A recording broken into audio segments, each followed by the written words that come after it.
सो checked exception आपको clear हो गया। अब बात करते हैं अनचेक्ड एक्सेप्शन की, कि अनचेक्ड एक्सेप्शन क्या होता है। देखो, सीधी बात है, जैसे आपने चेक्ड एक्सेप्शन में देखा कि अगर आप कुछ प्रोग्राम में ऐसे कोड लिख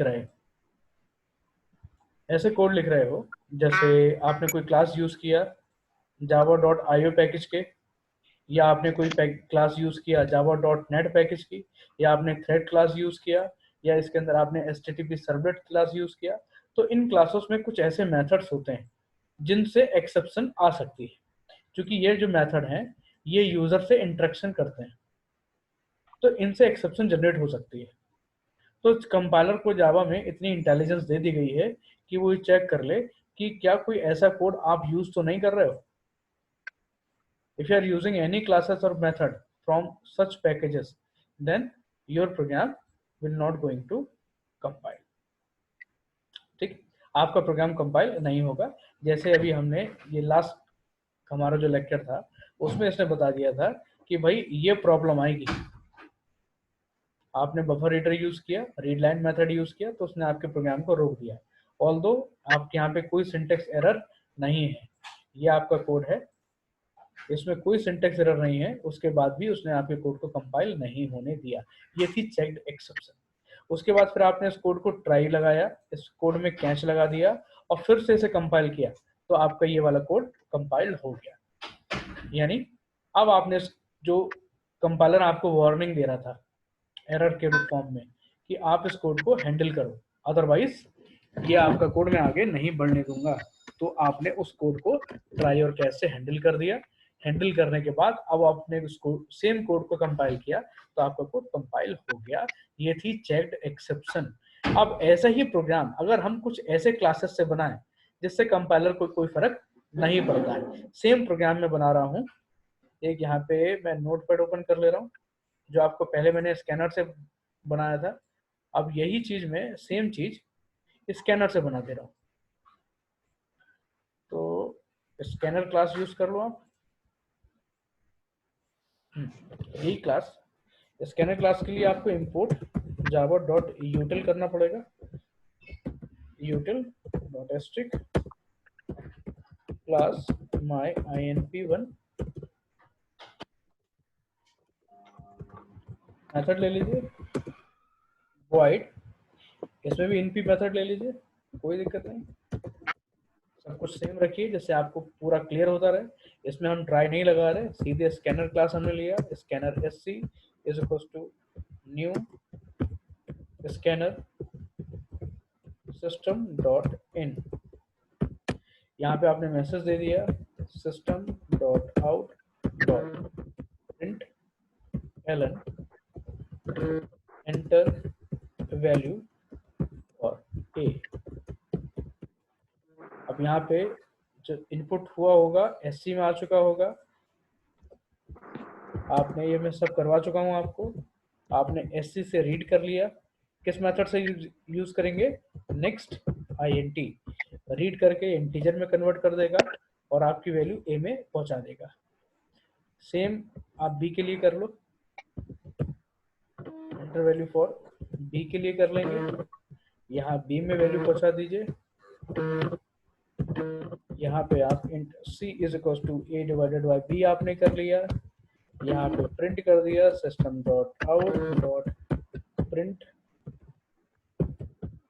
एलन कर लिया, division is equal to plus c कर लिया।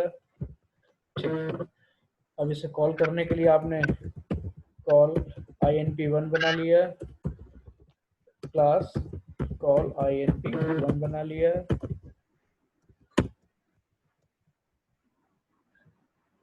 वन बनाने के बाद यहाँ पे आपने क्या किया, मेन बना लिया,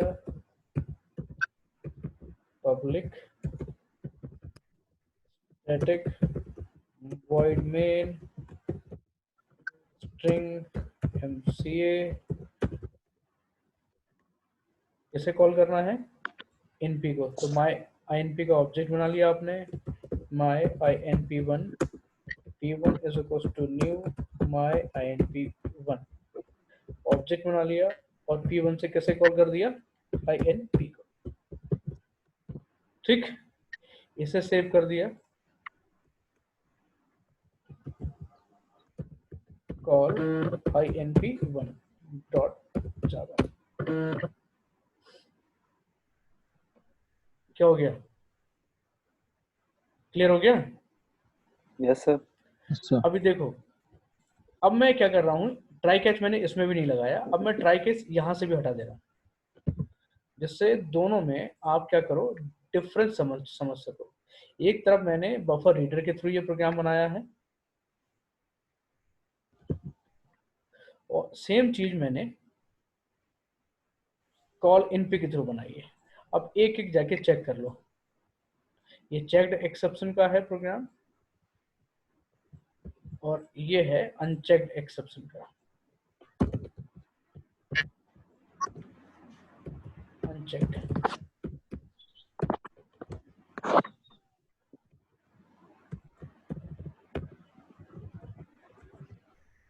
इसमें हम सीखेंगे हाउ कैन, सीख चुके हो आप through scanner class.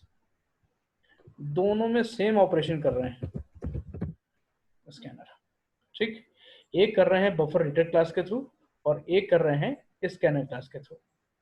Package import किया, पैकेज इंपोर्ट कर लिया, यहाँ भी हमने स्कैनर क्लास का ऑब्जेक्ट बनाया, यहाँ बफर रीडर का ऑब्जेक्ट बनाया, एक ही वैल्यू ले ली, एक ही वैल्यू ले ली, बी की वैल्यू ले ली, बी की वैल्यू ले ली, यहाँ ये टाइप कास्ट भी कर दे रहा है, यहाँ टाइप कास्ट भी कर दे रहा है, बस बफर रीडर में हमें अलग से टाइप कास्ट करना पड़ता है, और कोई दिक्कत नहीं है। ए और बी दोनों को हमने यहाँ पे डिवाइड कर दिया, यहाँ भी हमने ए और बी दोनों को डिवाइड कर दिया, और दोनों का मैसेज यहाँ पे हमने प्रिंट करा दिया। ये चीज क्लियर हो गई, और दोनों को हमने मेन में जाके ऑब्जेक्ट से कॉल करा दिया, दोनों को मेन में जाके ऑब्जेक्ट से कॉल करा दिया, सेम कोड। बस डिफरेंस क्या है, एक स्कैनर क्लास के थ्रू है तो एक बफर रीडर क्लास के थ्रू है। अभी मैंने बताया कि अगर वहां पे कोई ऐसी क्लासेस हैं कि java.io पैकेज यूज कर रहे हो, या .NET पैकेज यूज कर रहे हो, या कुछ special thread class, HTTP servlet class use कर रहे हो, तो कंपाइलर रोकेगा आपके प्रोग्राम को। अदरवाइज बाकी क्लासेस यूज कर रहे हो, कंपाइलर आपके प्रोग्राम को स्टॉप नहीं करेगा, नहीं रोकेगा, उसे कोई फर्क नहीं पड़ेगा। तो स्पेशल VIP क्लासेस आ जाएंगी, स्पेशल क्लास आएंगी, उसे फर्क पड़ेगा, तब वो आपको रोकेगा कि अगर रुको, प्रोग्राम कंपाइल नहीं होगा, हैंडल करो पहले। और अगर नॉर्मल क्लासेस यूज कर रखे हैं तो आपके प्रोग्राम को वो नहीं रोकेगा। दोनों केस में देख लेते हैं। तो सबसे पहले मैं इसे कंपाइल कर रहा हूं, कौन से वाले को कंपाइल करूं बताओ? Sir uncheck exception, uncheck, call inp1 dot जावा। ठीक, सेम कोड मैंने कंपाइल किया, स्कैनर क्लास वाला। इसमें रुको, क्लास में एक रह गया है, क्लास बनाया, ये स्पेलिंग ठीक कर लो क्लास की, कोई बात नहीं, ठीक कर लो इसे।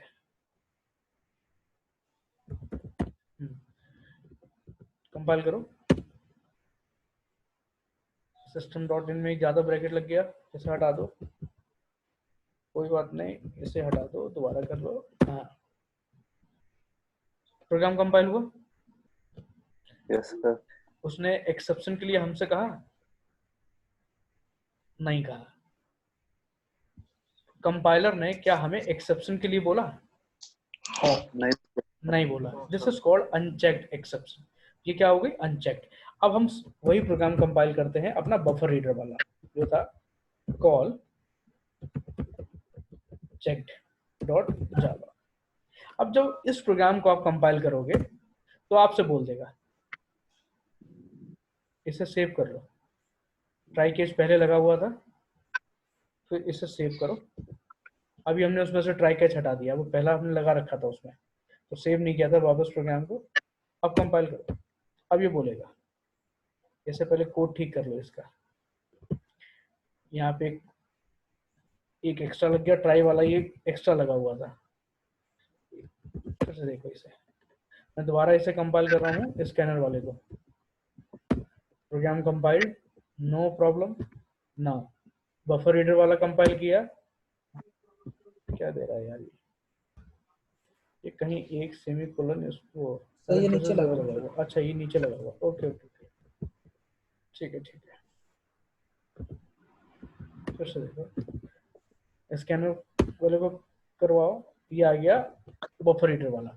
इसने देखो बता दिया आपको कि आपको इसमें एक्सेप्शन चाहिए, एक्सेप्शन आपको हैंडल करना पड़ेगा, इसने रोक दिया।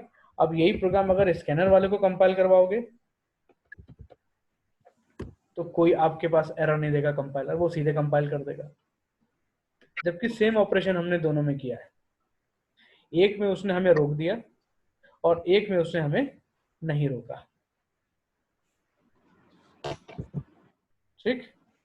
एक में उसने रोक दिया और एक में उसने हमें नहीं रोका। क्यों नहीं रोका? तो इस ये देखो, तो ये जो है ये थी आपकी चेक्ड एक्सेप्शन,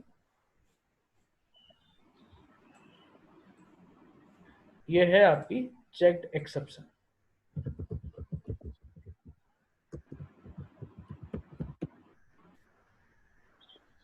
जिसमें आपको उसने होल्ड कर दिया कि भाई आपको प्रोग्राम को कंपाइल करना पड़ेगा, पहले इस हैंडल करना पड़ेगा। और एक केस में उसने हमसे कुछ नहीं कहा, ठीक, उसने हमसे कुछ नहीं कहा। ये क्या हो गया? अनचेक्ड।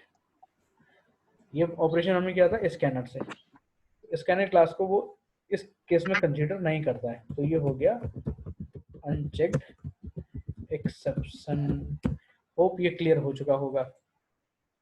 तो जब आपका प्रोग्राम कंपाइल टाइम पे आपसे बोल दे कि you have to handle the exception, ठीक है, और एक जगह ना बोले तो जिस जगह बोल दे वो आपकी चेक्ड एक्सेप्शन, और जिस जगह ना बोले वो आपका अनचेक्ड एक्सेप्शन।